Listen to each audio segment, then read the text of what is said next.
आओ बच्चों, आज हम लोग स्टार्ट करते हैं। ये मैट्रिसेस चैप्टर है, chapter 3। NCERT math class 12th है, तो उसके इंट्रोडक्शन पार्ट पे चलेंगे।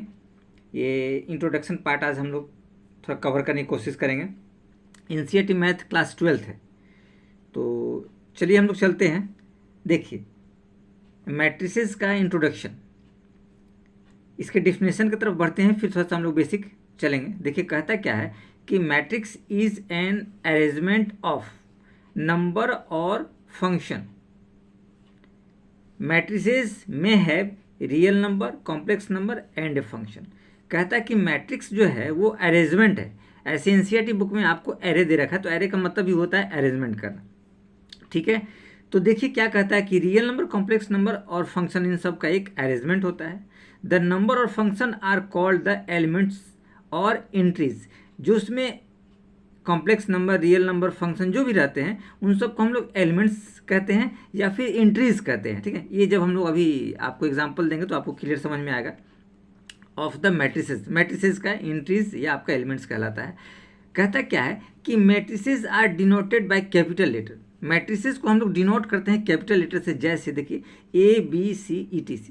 अब देखिए ये मैट्रिसेस जो है, जैसे एग्जांपल के तौर पे हमने यहाँ पे आपको एक दो एग्जांपल दे रखा है कि आपको समझ में आएगा। देखिए ये मैट्रिक्स A है, -2 5 0 √5 3 6। और ये मैट्रिक्स B है 2 + I आयोटा 3 -½ 3.5 -1 2 √3 5 और 5 ऐसे, ठीक है। ये आपको एग्जांपल के तौर पे दे रखे हैं, ठीक। ध्यान रखिएगा कि जो मैट्रिसेस होता है, ठीक है, उसके थोड़ा सा हम लोग और ब्रीफली आपको डिस्कस करेंगे तो आपको बेहतर समझ में आएगा। जैसे देखिए हम आपको एक डाटा के रूप में बताने की कोशिश करें। जैसे देखिए ये आप देख सकते हैं, भली बात है, ये तो मैट्रिसेस के साइन होते हैं। इस तरह से बिग ब्रैकेट बना रहेगा, छोटा रहेगा, बड़ा रहेगा, लंबा रहेगा, चौड़ा, अलग अलग रूप में रहेगा, ठीक है। ये हम लोग उसके टाइप्स जब डिस्कस करें तो पता चलेगा। तो ये मैट्रिसेस के तो क्या हो गए, सिंबल है। अब सपोज कीजिए कि हम कुछ बच्चों का एग्जाम्पल ले रहे हैं। उन बच्चों के पास नोटबुक और पेन है, आपको एनसीईआरटी ऐसे बुक में दे रखा है। जैसे सोहन है, उसके पास 15 नोटबुक है और पेन 6 है। वैसे मोहन है, उसके पास 10 नोटबुक है और 2 पेन है। और वैसे सीता है, उसके पास 12 नोटबुक है और पेन 5 है। ये देखिए, तो एक तरह से क्या एक डाटा हो गया, ठीक। इस डाटा को अगर हम चाहें तो देखिए इस रूप में हम लोग अरेंज करके लिख सकते हैं। जैसे मान लीजिए हमने इसको अरेंज कर दिया 15 6 10 2 10 2 और 12 5, तो आपने कर दिया 12 5 और इसको बिग ब्रैकेट में ऐसे क्लोज कर दिया और इसका नाम आपने दे दिया A=। तो ये आपका मैट्रिसेस कहला है, ठीक। अब थोड़ा सा आगे हम बढ़ने की कोशिश करते हैं। ये जितने सारे हैं इसमें एलिमेंट्स हैं, ध्यान रखिएगा। ये नेमिंग हम लोग नहीं लेंगे। नेमिंग इसलिए नहीं लेंगे कि देखिए हमने अभी डिफिनीशन में पढ़ा कि जो मैट्रिक्स का डिफिनीशन था, क्या कहता है, अरेंजमेंट है, ठीक है ना, नंबर फंक्शन, ठीक है ना। नंबर्स में भी रियल नंबर हो सकता है, कॉम्प्लेक्स नंबर हो सकता है, ठीक है। फंक्शन तो अभी हमने जाने, ठीक है। तो इस हिसाब से इसमें नेमिंग वर्ड्स वगैरह नहीं आएगा। जो ये नाम आपको मोहन, सोहन, सीता, एनीथिंग दे रखे हैं, बुक में भी अलग अलग नाम दे रखे हैं, तो ये चीज़ नहीं आएगा। अब एक बात और ध्यान रखिएगा, ये जो आपका हॉरिजॉन्टल है, इस हॉरिजॉन्टल लाइन को हम लोग कहते हैं रो। ये देखिए ये रो, एक रो, ये दूसरा रो और ये तीसरा रो, यानी कि थर्ड रो। इसमें 3 रो है, इसको हम लोग इंडिकेट करते हैं R1 R2 और R3। 3 रो है हॉरिजॉन्टल, यानी कि 15 6 10 2 और 12 5। और ये जो लाइनें होती है, यानी कि ये जो वर्टिकल होती है, उसको हम लोग कॉलम कहते हैं। जैसे देखिए पहला कॉलम है, ये दूसरा है, यानी C1 C2 नाम दे सकते हैं।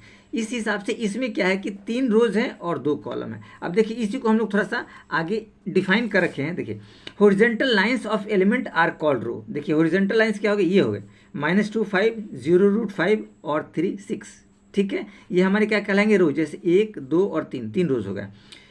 एंड द वर्टिकल लाइंस, और वर्टिकल लाइंस क्या, देखिए ये वाली लाइन हो जाएगी -2 0 3, ये वर्टिकल, 5 √5 6, ये वर्टिकल्स हो गए, ठीक। तो verticals lines of elements are called column of the matrices. तो मैट्रिक्स का ये कॉलम कहलाएगा और ये रोज कहलाएगा। ये आप भली भांति समझ गए। फिर आगे हम लोग चलते हैं, देखिए क्या कहता है। This matrix A has a 3 rows and 2 column. इस मैट्रिक्स में देखिएगा कितने रोज हैं, देखिए 1, 2 और 3। 2, 5 पहले रोज में है, 0√5 सेकेंड रोज में है और 3, 6 थर्ड रोज में। तो कितने रोज हो गए, 1, 2 और 3। कॉलम की बात करें तो देखिए ये पहला कॉलम, ये दूसरा कॉलम, -2, 0, 3 और 5√5, 6। तो ये पहले कॉलम है, दूसरे कॉलम है, ये वही इंडिकेट किया। This matrix A has 3 row and 2 column. ये देखिए 1, 2 और 3 कॉलम हो गए, और 1, 2 और 3 ये रोज हो गए, और ये आपके पास कॉलम हो गया। तो ये इंडिकेट कर रखा है। अब कहता है इस वाली मैट्रिक्स में, मैट्रिक्स बी की चर्चा हम लोग करते हैं। देखिए मैट्रिक्स बी में कितने रोज हैं, ये पहला रो है, ये दूसरा रो है, ये तीसरा रो है। वैसे कॉलम देखिए 1, 2 और 3, यानी कि 3 रोज हो गए और 3 आपके पास कॉलम हो गया। ठीक है, वही इंडिकेट यहाँ कर रखा है। देखिए बोल रखा है similarly matrix B has 3 row and 3 column. तो ये आप आसानी से समझ गए, इसमें कुछ विशेष वगैरह नहीं था जो आपको परेशानी हो या कुछ प्रॉब्लम वगैरह हो। ठीक है, अब है कि इस मैट्रिसेस का थोड़ा सा ऑर्डर हम लोग चलेंगे और रिप्रेजेंटेशन चलेंगे। ठीक है ना, कि इसका ऑर्डर क्या है और कैसे होता है। ठीक, और आगे थोड़ा सा इसको और देखेंगे कि कितने रूप से हम इसको पहचान सकते हैं, या यूँ कहे कि इसके कितने टाइप्स वगैरह होते हैं, तो उसमें भी थोड़ा सा हम लोग डिस्कस करेंगे। ठीक, ये कुछ विशेष वगैरह नहीं था जो आपको प्रॉब्लम क्रिएट करे। ठीक है, फिर भी देखिए एक आपको इंडिकेशन मैं कर देता हूँ कि आपको ये समझ में आए। जैसे हमने इस वाले लाइन में आपको कहा था कि ये जो पार्ट कहलाता है ये कहलाता है रो। देखिए पहला रो है, ये दूसरा रो है और ये तीसरा रो है। ठीक है ना, इन सब को जैसे हमने R1 नाम दे दिया, ये R2 दे दिया और ये हमने R3 दे दिया। वैसे ये देखिए ये वाला पार्ट जो कहलाएगा ये आपको कॉलम पहला, दूसरा और ये तीसरा कॉलम। ठीक है, अब चलिए हम लोग थोड़ा सा आगे बढ़ने की कोशिश करते हैं और देखते हैं कि इसका मैट्रिक्स की तरफ हम लोग थोड़ा सा बढ़ने की कोशिश करते हैं, तो ये आपको ज़्यादा बेहतर समझ में आएगा। ये देखिए इस वाले पार्ट में कहता क्या है कि ऑर्डर ऑफ मैट्रिक्स, या इसको जनरल रिप्रेजेंटेशन भी हम लोग कह सकते हैं। ऑर्डर ऑफ मैट्रिक्स या इसको जनरल रिप्रेजेंटेशन भी हम लोग कह सकते हैं। मतलब उसको रिप्रेजेंट कैसे करेंगे, जो मैट्रिक्स होते हैं उसके एलिमेंट्स होते हैं। ठीक है, अब देखिए ये मैट्रिक्स हैविंग m रोज, ये तो आपको पता है कि मैट्रिक्स में m रोज होते हैं एंड n कॉलम, ये आपको बताए गए हैं। Is called a matrix of order m into n और simply m into n matrix, यानी कि m रोज होगा और n कॉलम होगा तो m into n matrix of order हम कह सकते हैं उस मैट्रिक्स का।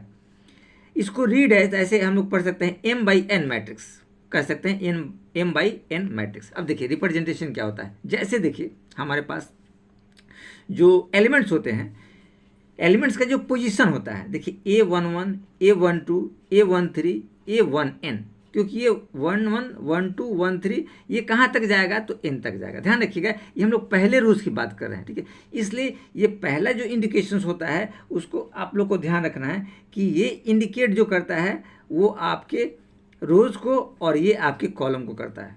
वैसे ही ये देखिए A12 ये पहला रोज और ये कॉलम, ये रोज और ये कॉलम, तो इस हिसाब से ये तो कहाँ तक जाएगा n तक जाएगा। वैसा देखिए A21, A22, A23, A2n, यानी कि ये सेकेंड रोज की बात कर रहा है। तो देखिए 21, 22, 23 और 21, 1 जो है ये फर्स्ट कॉलम की बात कर रहा है, 22 दूसरा रो दूसरा कॉलम की बात कर रहा है, दूसरा और तीसरा, तो कहाँ तक जाएगा ये n आपके पास रोज तक जाएगा।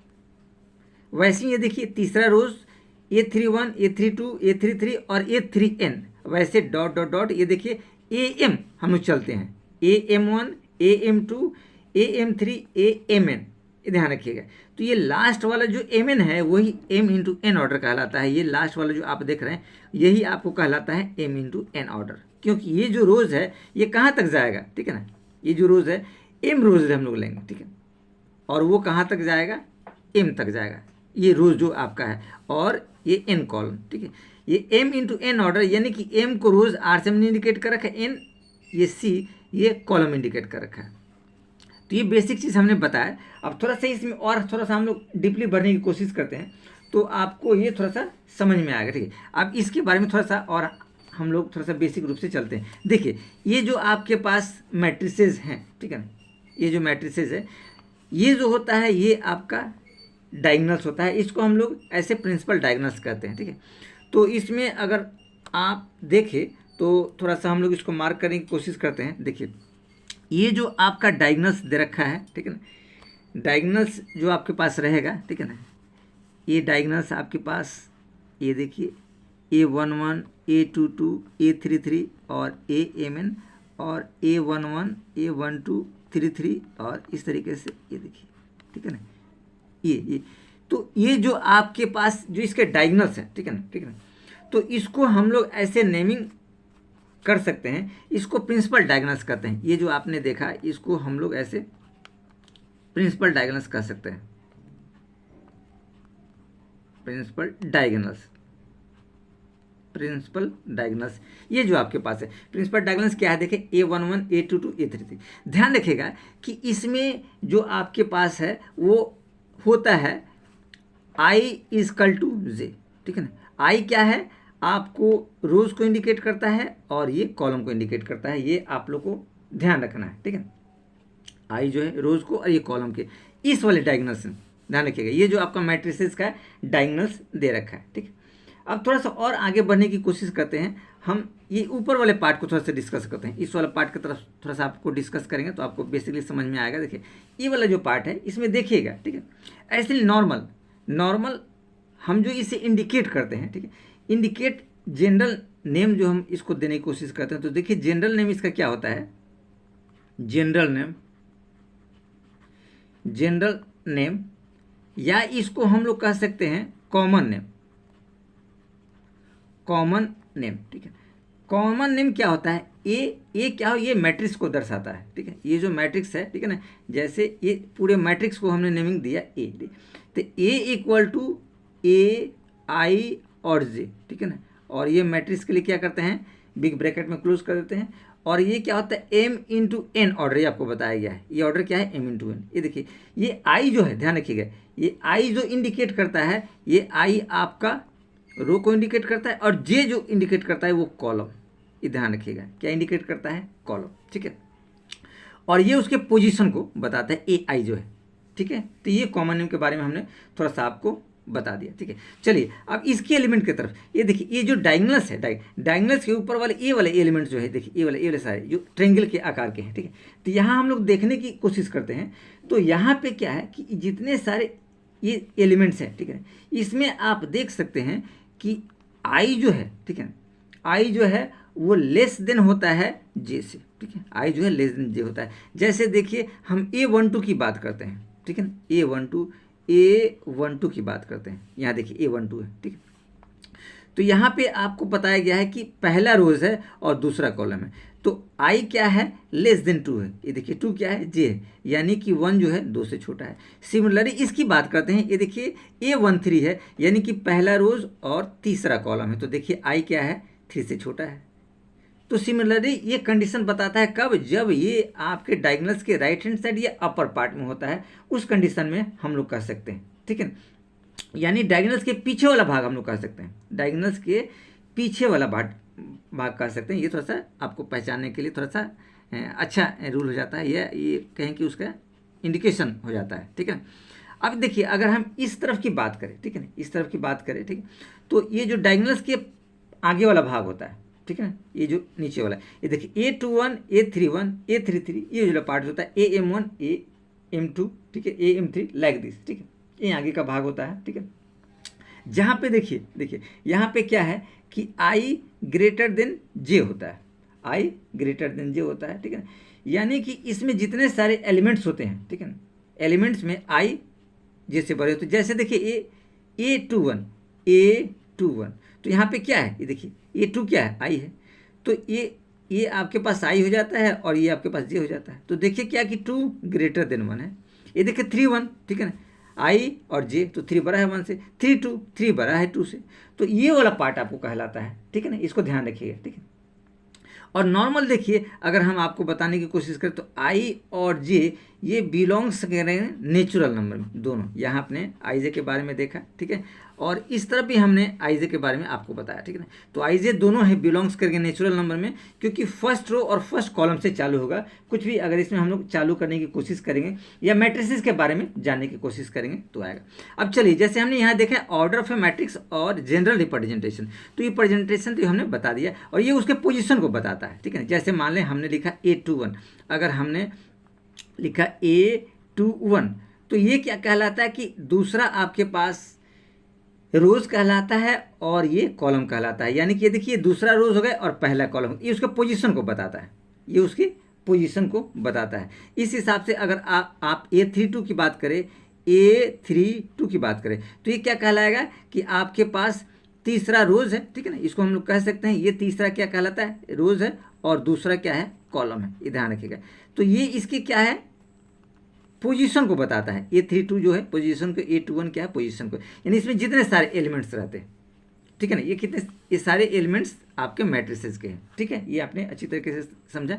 अब देखिए इस मैट्रिसेस को हम लोग एलिमेंट की भाषा में अगर जानने की कोशिश करें तो देखिए इसको लिख सकते हैं, ठीक है ना।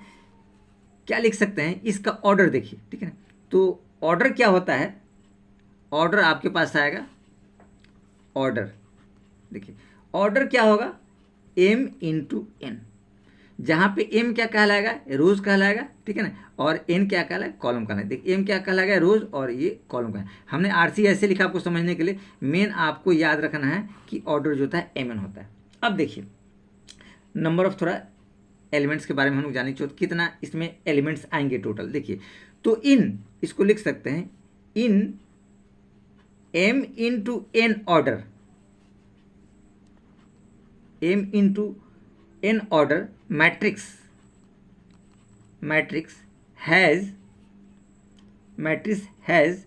m into n elements, m into n order matrix में कितने एलिमेंट्स हो गए, m इंटू n एलिमेंट्स आएंगे, ठीक है। यानी कह सकते हैं कि number of elements are m into n, ये बात कह सकते हैं, ठीक है। जैसे हम एग्जाम्पल के तौर पे अगर लेने की कोशिश करते हैं तो जैसे हमने एग्जाम्पल लिखा, ठीक है ना। जैसे 4 इंटू 3 आपके पास कोई ऑर्डर का मैट्रिक्स है, ऑर्डर मैट्रिक्स है, ठीक है, ये मैट्रिक्स है। तो अगर हम लोग नंबर ऑफ एलिमेंट की बात करें, नंबर ऑफ एलिमेंट्स, तो नंबर ऑफ एलिमेंट्स क्या हो जाएगा, 4 इंटू 3, यानी कि 4 मल्टीप्लाई 3, तो 4 3 से क्या हो जाएगा आपके पास 12, यानी कि टोटल क्या होंगे 12 एलिमेंट्स आएंगे आपको उस ऑर्डर मैट्रिक्स में। तो इस हिसाब से ये ऑर्डर मैट्रिक्स निकलता है, ठीक। अब थोड़ा सा हम लोग एक एग्जाम्पल की तरफ चलेंगे तो आपको ये बेहतर क्लियर होगा, ठीक है ना, कि इसका क्वेश्चन कैसे हम लोग करते हैं। देखिए एक क्वेश्चन हमने आपको यहाँ रख रखा है आपको समझने के लिए, आसानी से इसको हम लोग सॉर्ट आउट करेंगे तो आपको समझ में आएगा। जैसे देखिए यहाँ पे एक क्वेश्चन दे रखा है कि इफ मैट्रिक्स हैज़ 12 एलिमेंट, अगर कोई मैट्रिक्स है उसमें 12 एलिमेंट है, right the all possible order, तो जितने सारे पॉसिबल ऑर्डर्स हैं हमको इसमें बताने हैं, ठीक। इसका पॉसिबल ऑर्डर्स क्या हो सकता है। देखिए तो ये तो हम लोग जानते हैं, ठीक है। आप आंसर यहाँ लिख सकते हैं, तो ऐसा कोई जरूरी नहीं आंसर लिखना, ठीक है। देखिए हम लोग लिख सकते हैं कि मैट्रिक्स क्या होता है, मैट्रिक्स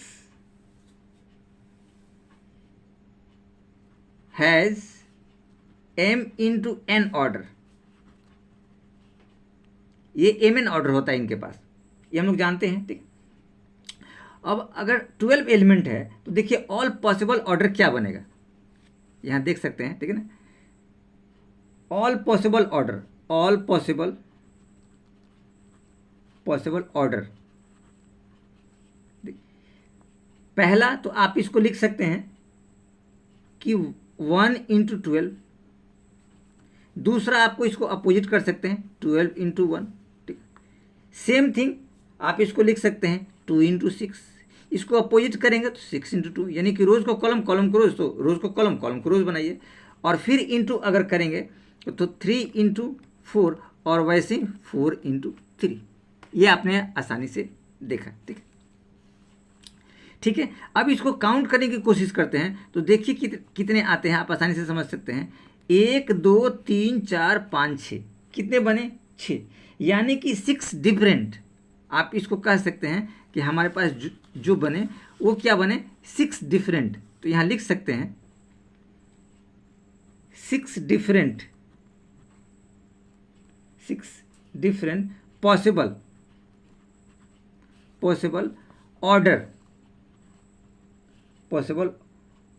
ऑर्डर मैट्रिक्स एक्स, ठीक है ना। 6 डिफरेंट ऑर्डर पॉसिबल इस मैट्रिक्स में बना, ठीक है। तो ये कुछ विशेष नहीं था जो आप लोग को प्रॉब्लम क्रिएट करे, ये हमने ऐसे आपको बेसिकली ये इंट्रोडक्शन में करवाया कि आप लोग को थोड़ा सा प्रॉब्लम ना हो।